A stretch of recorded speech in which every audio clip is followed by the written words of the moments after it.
जोहार, नमस्कार। मैं प्रियंका और आप देख रहे हैं न्यूज़ फ्रेम। आज एक प्रेस वार्ता रखी गई थी नगरी ज़मीन बचाओ को लेकर के, और कुर्मी जो है वो आदिवासी में शामिल होने को लेकर के लगातार जो है रेल टेका जो आंदोलन है वो 20 तारीख को करने वाले हैं, और भी ऐसे तमाम मुद्दे को लेकर के आज प्रेस वार्ता रखी गई थी। हमारे बीच पूर्व विधायक देव कुमार धान है बातचीत करने के लिए। सर, क्या कहेंगे जिस तरह से कुर्मी जो है आदिवासी में शामिल होना चाहते हैं और नगरी ज़मीन बचाओ को लेकर के, पेशा अधिनियम को लेकर के आज प्रेस वार्ता रखे थे? देखिए, आज हम लोग निश्चित रूप से कुर्मी जो समुदाय अपने को एसटी सूची में शामिल करने का लगातार प्रयास कर रहा है, उसमें हमारे माननीय मुख्यमंत्री भी जब विपक्ष में थे तो उन्होंने भी अनुशंसा किया है, उनका विधायक लोग भी किया है।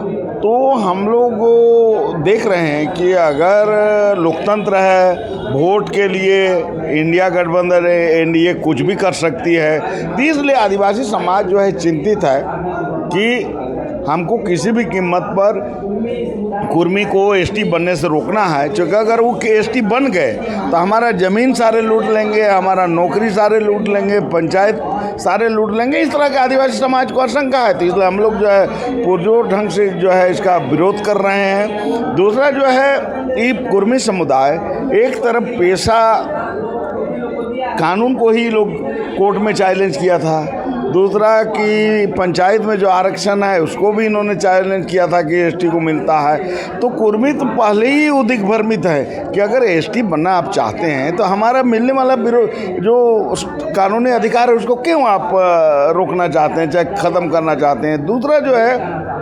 17 अक्टूबर को हम लोग जो है रांची डीसी का घेराव करने वाले हैं। जो आदिवासी का जो ज़मीन है, जो रैयती ज़मीन है, उसको एसटी खतियान को गैर आदिवासी बनाकर हमारा धार्मिक ज़मीन जो प्रकाश विहार पाने है, प्रकाश विहार महतवई है, जतरा स्थल है, उस तमाम को जो लूटने का जो प्रयास किया जा रहा है गलत ढंग से कागज़ बना के, इसके खिलाफ में और विस्थापन के खिलाफ में, जैसे नगरी का विस्थापन या और भी जगह में कोयला खदान के नाम पर विस्थापन, ये बड़े बड़े डैम के तरह के कारण विस्थापन, ये तमाम मुद्दों को लेकर हम लोग जो है ज़मीन लूट के खिलाफ जो है हम लोग लड़ाई लड़ना चाह रहे हैं और उसके लिए डेट भी घोषणा किए हैं। दूसरे जो पेशा नियमावली जो है झारखंड सरकार जो लागू अभी तक नहीं की है, तो हम लोग सरकार से ये मांग कर रहे हैं कि जो आप ड्राफ्ट तैयार किए हैं उसको जो है आप अपना वेबसाइट पर डालिए, और जितने भी आप सुझाव मांगे हैं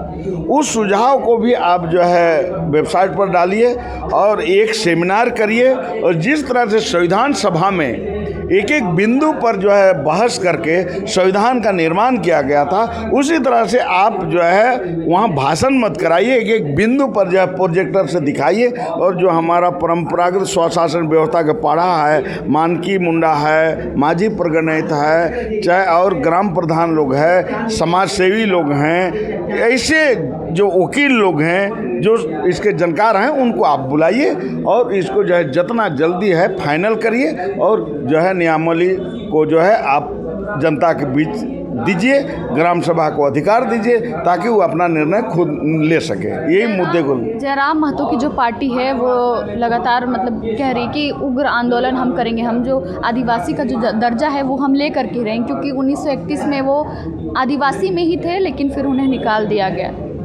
देखिए, वो कभी आदिवासी नहीं थे, और जब वो आदिवासी के लिए आंदोलन करने के लिए कमर कस लिए हैं तो वो आदिवासी नहीं बने, एसटी नहीं बने, इसके लिए भी हम लोग भी आंदोलन जो है कमर कस लिए हैं। 17 तारीख को क्या? 17 तारीख को जो है जमीन लूट के खिलाफ रांची डीसी का जो है घेराव होगा जी। और नगरी ज़मीन को लेकर के क्या? वो नगरी ज़मीन पर तो जैसे सरकार आगे कदम बढ़ाएगी तो पूरा आदिवासी संगठन, जिस तरह से 24 अगस्त को लोग आए थे पूरे झारखंड से आएंगे, और जो है वहाँ किसी भी कीमत पर अगर सरकार चाहेगी, जैसे यहाँ जो है फ्लाईओवर को जिस तरह से चुप्पी रात उद्घाटन किया, उस तरह से अगर शिलान्यास करना चाहते हैं तो करे, लेकिन हम लोग वहाँ बनने नहीं देंगे, क्योंकि किसी भी कीमत पर हम लोग जो है वहाँ रिम्स 2 नहीं बनने देंगे। हम लोग कह रहे हैं कि बंजर भूमि में हम रिम्स 2 बनाइए, हम लोग हॉस्पिटल का विरोधी नहीं है। तो जो 20 तारीख को होने वाला है, तो क्या ये आप लोग किस तरह से आंदोलन करेंगे? देखिए 20 तारीख को उनका आंदोलन है, लेकिन जैसे राज्य सरकार अगर बढ़ेगी, कोई कमेटी बनाएगी या टीआरआई का रिपोर्ट देने के लिए, तो हम लोग निश्चित रूप से ज़रूरत पड़े तो अनिश्चितकालीन हम लोग यहाँ जो चक्का जाम करेंगे, आर्थिक नाकेबंदी करेंगे, जो ज़रूरत होगा करेंगे। चूँकि हम लोग मेरे पास करो या मरो की स्थिति है, इसलिए हम लोग जैसा ज़रूरत पड़ेगा हम लोग उसका के लिए तैयार हैं। ये थे हमारे साथ देव कुमार धान जी। इन्होंने साफ तौर पे कहा है कि नगरी जो ज़मीन है वहाँ पे किसी भी हाल में बनने नहीं देंगे और 13 तारीख को जो माफ़ कीजिएगा 17 तारीख को जो है डीसी का घेराव करेंगे। फिलहाल इस खबर में अभी के लिए इतना ही। देखते रहिए न्यूज़ फ्रेम। धन्यवाद।